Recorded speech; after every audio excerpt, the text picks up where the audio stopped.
ओम नमो भगवते वासुदेवाय। आप सबका प्रभु शरण में बहुत बहुत स्वागत है। माघ मास के 21वें अध्याय में हमने पढ़ा कि किस तरह भगवान विष्णु ने देवदूती की तपस्या को देखकर उनको अपना विराट स्वरूप के दर्शन करवाए। अब हम 22वें अध्याय का अध्ययन करेंगे। इतना कहकर भगवान अंतर ध्यान हो गए। तब देवनिधि कहने लगे, हे महर्षि, जैसे गंगा जी में स्नान करने से मनुष्य पवित्र हो जाता है, वैसे ही भगवान की इस कथा को सुनकर मैं पवित्र हो गया। कृपा करके उस स्रोत को कहिए जिससे उस ब्राह्मण ने भगवान को प्रसन्न किया। लोमश जी कहते हैं कि उस स्रोत को पहले गरुड़ जी ने पढ़ा, उनसे मैंने सुना। हे विप्र, यह स्रोत अध्यात्म विद्या का सार, पापों का नाश करने वाला है। वसुदेव, सर्वव्यापी, चक्रधारी, सज्जनों के प्रिय, जगत के स्वामी श्री कृष्ण को नमस्कार है। जब स्तुति करने वाला जिसकी स्तुति की जाए तथा सभी जगत विष्णुमय है, तो किसकी स्तुति की जाए? जिस भगवान के श्वास वेद हैं, फिर कौन सी स्तुति उनकी प्रसन्नता के लिए की जा सकती है, जिसको वेद नहीं जान सकते, ना वाणी ना मन जान सकता है, उसकी स्तुति में अज्ञानी क्या कर सकता है? सारा चर अचर संसार जिसकी माया से चक्र की तरह घूम रहा है, इसी से हे प्रभु आप चक्रधारी कहलाते हो।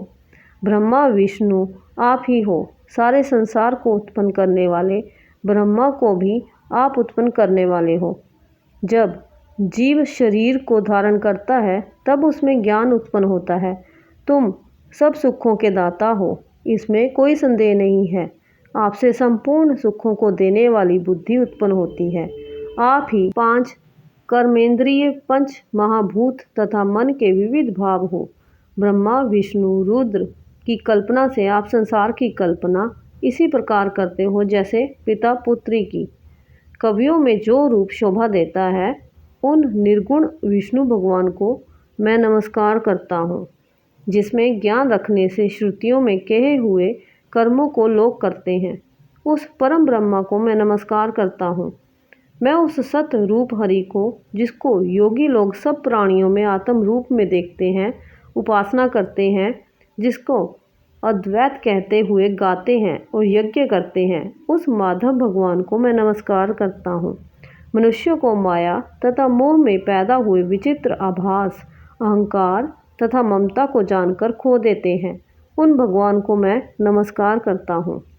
संसार में मनुष्यों के मोह रूपी वायु से सदा भभकने वाली ज्वाला आपके चरण कमल की छाया पहुँचने से नहीं जलाती, जिसके स्मरण मात्र से मोह, अज्ञान, रोग, दुख दूर हो जाते हैं, उस अनंत रूप को नमस्कार करता हूँ, जिसमें मिल जाने पर और किसी दूसरे की इच्छा नहीं रहती, जिसको जानकर अद्वैतवादी आत्मा को देखते हैं।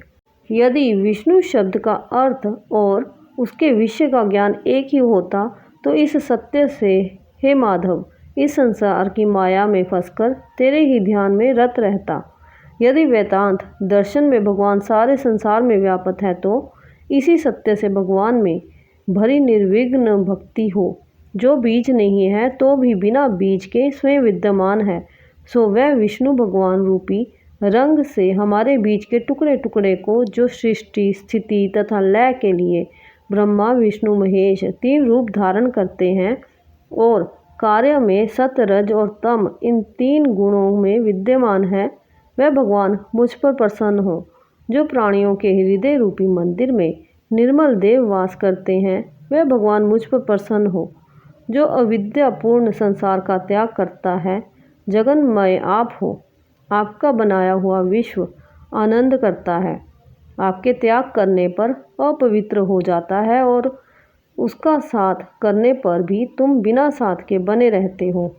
विकार रहित, जिनके चरवाक पंचभूत योग से पैदा हुआ चैतन्य मानते हुए उपासना करते हैं। जैन लोग आपको शरीर का परिणाम मानते हैं और सांख्यवादी तुम्ही को प्रकृति से परे पुरुष मानकर ध्यान करते हैं। जन्म इत्यादि से रहित चैतन्य रूप सदा आनंद स्वरूप उपनिषद जिसकी महिमा गाते हैं। आकाश आदि 5 महाभूत, देह, मन, बुद्धि, इंद्रियां, सब कुछ तुम ही हो। तुमसे अलग और कुछ नहीं। तुम ही सब प्राणियों को उत्पन्न करने वाले हो और मुझको शरण देने वाले हो। तुम अग्नि, रवि, इंद्र, होम, मंत्र, क्रिया तथा फल सब तुम ही हो। कर्म के फल देने वाले वैकुंठ में तुम्हारे सिवाय कोई नहीं है। मैं तुम्हारी शरण में हूँ। सब प्राणियों के हेतु तथा उनको शरण देने वाले तुम ही हो। जैसे युवा पुरुष की युवती में और युवती की युवा में प्रीति होती है, वैसे मेरी प्रीति तुम में हो। जो पापी भी आपको प्रणाम करता है उसको यमदूत ऐसे नहीं देखते हैं जैसे उल्लू सूर्य को। प्रत्येक पाप मनुष्य को उस समय तक ही सुख देते हैं जब तक वह आपके चरण कमलों का सहारा नहीं लेता, जिसको गुण, जाति तथा धर्म को स्पर्श नहीं कर सकते तथा गतियाँ भी स्पर्श नहीं करती, जो इंद्रियों के वशीभूत नहीं है, जिनका बड़े बड़े मुनि लोग साक्षात नहीं कर सकते, उन भगवान को मैं नमस्कार करता हूँ। जितने ज्ञान रूपी सुंदर गुण हैं, जिन्होंने सुख स्वरूप मोक्ष रूपी लक्ष्मी का आलिंगन किया, जिन्होंने आत्म स्वरूप सुख भोगा है और जिन्होंने ध्यान रूप से मृत्यु को वश में कर लिया है, ऐसे मुनियों से सेवित भगवान को नमस्कार है। जो जन्मादि से अलग हैं, जिनको काम, क्रोध आदि दोष दुख नहीं देते, उन वसुदेव भगवान को मैं नमस्कार करता हूँ। जिनके ज्ञान की गति से अविद्या रूपी मल शुद्ध हो जाता है, जिनके ज्ञान रूपी शस्त्र से संसार रूपी शत्रु का नाश हो जाता है, उन दुखों के नाश करने वाले को मैं नमस्कार करता हूँ। जिस प्रकार सब स्थावर जंगम संसार को उत्पन्न करते हैं, इसी सत्य से भगवान मुझको दर्शन दें।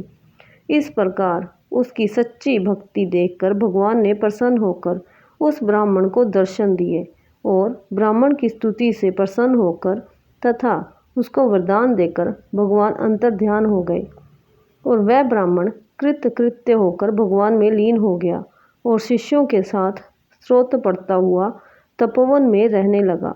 जो कोई स्रोत को पढ़ना, पढ़ता अथवा सुनता है, उसकी बुद्धि पाप में नहीं लगती और ना ही बुरा फल देखता है। इसके कीर्तन से मनुष्यों की बुद्धि, मन तथा इंद्रियां स्वस्थ होती हैं। जो भक्ति पूर्वक इसके अर्थ को विचार कर इसका जप करता है, वह वैष्णव पद को प्राप्त होता है। इसके सदैव पढ़ने से मन वांछित कार्य सिद्ध हो जाते हैं। मनुष्य सुपुत्र पाता है तथा धन, पराक्रम और चिरायु प्राप्त करता है। उसके पाठ से बुद्धि, धन, यश, कीर्ति, ज्ञान तथा धर्म बढ़ते हैं। दुष्ट ग्रहों की शांति होती है। ये व्याधियों व अनिष्टों को दूर करता है, दुर्गति से तारता है।